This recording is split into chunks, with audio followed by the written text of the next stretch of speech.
Assalamualaikum warahmatullahi wabarakatuh. Innal hamdalillah nahmaduhu wa nasta'inuhu wa nastaghfiruh wa na'udzu billahi min shururi anfusina wa sayyiati a'malina. May yahdihillahu fala mudilla lahu wa man yudlilhu fala hadiya lahu. Wa asyhadu an la ilaha illallah wahdahu la syarika lah wa asyhadu anna Muhammadan abduhu wa rasuluh sallallahu alaihi wa alihi wa sahbihi wa sallam tasliman katsira. Amma ba'd.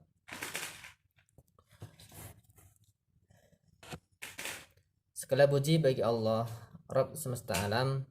Kita memuji, memohon pertolongan dan meminta ampunan kepadanya. Kita juga memohon perlindungan kepada Allah dari kejahatan diri dan keburukan amal kita.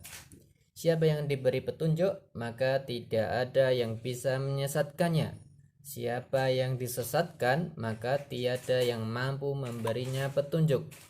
Aku bersaksi bahwa tiada ilah yang berhak diibadahi selain Allah semata, tiada sekutu baginya, dan aku bersaksi bahwa Muhammad SAW adalah hamba dan rasulnya.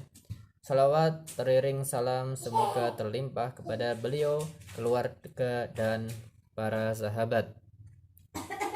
Al-Hafidz An-Nawawi merupakan salah satu pengikut mazhab Syafi'i yang menjadi acuan, juga termasuk salah satu fuqaha Syafi'iyah yang sangat produktif menulis.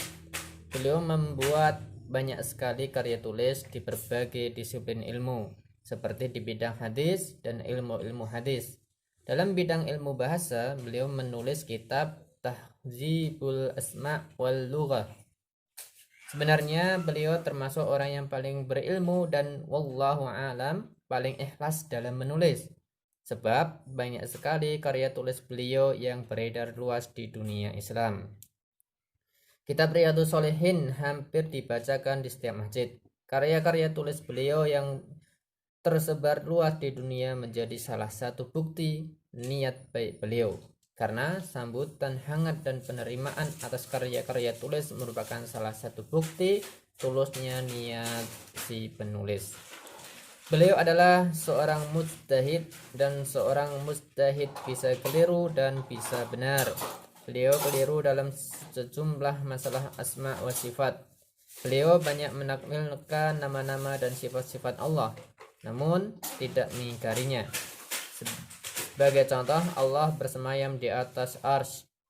Beliau menyatakan bahwa ahli takwil menjelaskan maknanya adalah Allah berkuasa di atas arsy. Hanya saja mereka tidak mengingkari bersemayam. Sebab jika mereka mengingkari dengan mendustakannya, tentu mereka kafir. Orang yang mengingkari nama-nama atau sifat-sifat Allah, namun hanya sekedar mengingkari penakwilannya saja, bukan mengingkari dalam arti mendustakan. Jika memang ada faktor bahasa yang bisa membenarkan hal itu, berarti yang bersangkutan tidak kafir. Namun jika tidak ada, berarti pengingkaran tersebut menyebabkan kafir. Misalnya menyatakan Allah tidak memiliki tangan hakiki, tidak pula tangan di dalam arti nikmat atau kekuatan. Orang yang bilang seperti ini kafir karena menafikan sifat secara mutlak. Mereka mempercayai sifat tersebut, namun mereka memutarbalikkan maknanya.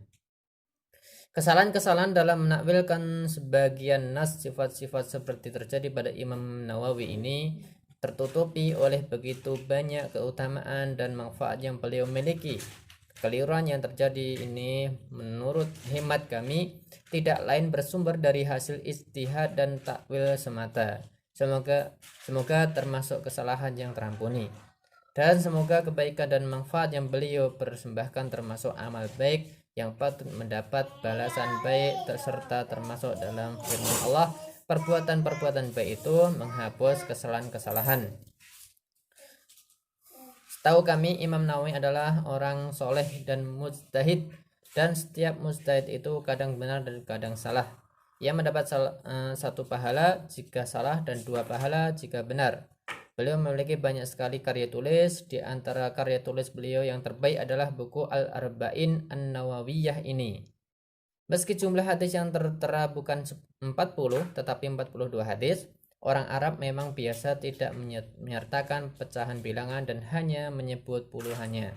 Mereka menyebut al-arba'un 40 meski lebih satu atau dua, ataupun kurang satu ataupun dua. Al-Arba'in An-Nawawiyah ini sepatutnya dihafal oleh para penuntut ilmu karena merupakan hadis-hadis pilihan yang membahas berbagai macam bab.